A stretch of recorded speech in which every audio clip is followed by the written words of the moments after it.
ایک دور دراز سلطنت میں جو سرسبز پہاڑیوں اور چمکتے دریاؤں کے درمیان واقع تھی، ایک نوجوان عورت رہتی تھی جس کا نام راپنزل تھا۔ باقی کہانیوں کے برعکس وہ کسی مینار میں قید نہیں تھی، بلکہ ایک جنگل کے کنارے واقع ایک چھوٹے سے گاؤں میں آزادانہ زندگی گزارتی تھی۔ راپنزل اپنی غیر معمولی خوبصورتی کے لیے مشہور تھی۔ اس کے سنہرے بال سورج کی طرح چمکتے تھے اور وہ بہت لمبے اور خوبصورت تھے۔ ایک دن جب راپنزل جنگل میں جڑی بوٹیاں اور بیر جمع کر رہی تھی، اس نے ایک منظر دیکھا جس نے اس کی سانس روک لی۔ وہاں پہ ایک شاندار شیر زخمی حالت میں پڑا تھا۔ اس کی سنہری عیال الجھی ہوئی تھی اور اس کی آنکھیں درد سے بھری ہوئی تھیں۔ اس شیر کا نام لیونائیڈس تھا، جو جنگل کا محافظ اور بہادری سے بھرپور ایک عظیم جانور تھا۔ راپنزل کو اس پہ بہت ترس آیا۔ احتیاط سے لیونائیڈس کے قریب گئی۔ اے پیارے شیر، آپ کے ساتھ کیا ہوا ہے؟ اس نے نرمی سے پوچھا۔ لیونائیڈس نے اس کی مہربانی کو محسوس کرتے ہوئے گونجتی ہوئی آواز میں جواب دیا، میں شکاریوں کے ایک گروہ سے جنگل کی حفاظت کر رہا تھا جو مجھے پکڑنا چاہتے تھے۔ میں بہادری سے لڑا مگر میں شدید زخمی ہو گیا۔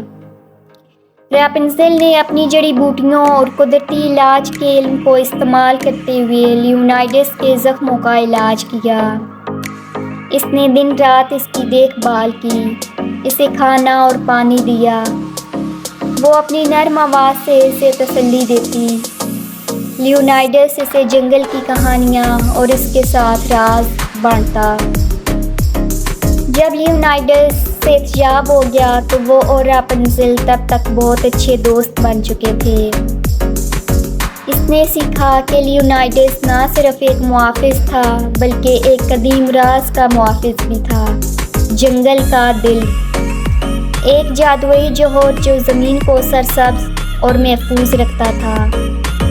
یہ جوہر ایک مقدس بگیا میں چھپا ہوا تھا جسے صرف چند لوگوں کو معلوم تھا۔ ایک صبح جب راپنزل اور لیونائیڈس جنگل میں گھوم رہے تھے تو انہوں نے مشکلات کی نشانیاں دیکھیں۔ درخت اکھڑے ہوئے تھے اور ہوا میں ایک تاریکی تھی۔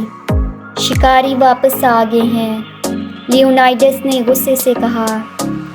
اس کی آنکھیں بھی غصے سے بھر گئی۔ وہ جنگل کے دل کو تلاش کر رہے ہیں تاکہ اس کی طاقت کو اپنے مقاصد کے لیے استعمال کر سکیں۔ اپنے جنگل کی حفاظت کے لیے پرعزم راپنزل اور لیونائیڈس نے ایک منصوبہ بنایا۔ راپنزل اپنی ذہانت سے شکاریوں کو راستے سے ہٹانے کے لیے انہیں دھوکہ دے گی اور جال بچھائے گی، جبکہ لیونائیڈس مقدس بگیا کی حفاظت کرے گا۔ انہیں کامیاب ہونے کے لیے اپنی تمام تر بہادری اور عقل کی ضرورت تھی۔ راپنزل نے اپنے علم کو استعمال کرتے ہوئے جال بچھائے اور جھوٹے راستے بنائے۔ اس نے اپنے لمبے بالوں میں جادوئی پھول باندھے اور پھر زور سے اپنے بالوں کو لہرایا، جس سے جنگل میں پھول دور دور تک گر گئے۔ یہ انہیں راستے سے ہٹانے کی ایک چالاکی اس نے کی تھی جس سے شکاریوں کو راستہ سمجھ نہ آ سکے۔ اسی دوران لیونائیڈس بگیا کی پہرہ داری کرتا رہا۔ ان کی تمام کوششوں کے باوجود شکاری، جن کی قیادت ایک چالاک اور ظالم رہنما گارتھ کر رہا تھا، اپنے مقصد کے قریب پہنچ گئے۔ ایک دن انہوں نے راپنزل اور لیونائیڈس پر اچانک حملہ کر دیا۔ انہوں نے راپنزل کو پکڑ لیا تاکہ اسے استعمال کر کے لیونائیڈس کو بہکا سکیں اور جنگل کا دل حاصل کر سکیں۔ ایک پنجرے میں قید راپنزل نے ثابت قدمی دکھائی۔ اسے معلوم تھا کہ لیونائیڈس اس کے لیے آئے گا، مگر اسے یہ بھی معلوم تھا کہ اسے مضبوط رہنا ہے۔ جب شکاری اپنی کامیابی کا جشن منا رہے تھے، اس نے ایک دلکش گیت گایا، لیونائیڈس کو خطرے کا اشارہ دینے کے لیے۔ لیونائڈس اس کا گیت سن کر سمجھ گیا۔ وہ غصے اور عزم سے بھرا ہوا جنگل میں تیزی سے دوڑا۔ جب وہ شکاریوں کے قریب پہنچا تو اس نے ایک ایسی زوردار دہاڑ نکالی جس سے زمین ہل گئی۔ شکاری چونک کر اور ڈر کر اپنی دفاع کی کوششیں کرنے لگے۔ اسی دوران راپنزل نے ہوشیاری سے پنجرے سے نکل آئی۔ وہ بھی لڑائی میں شامل ہو گئی۔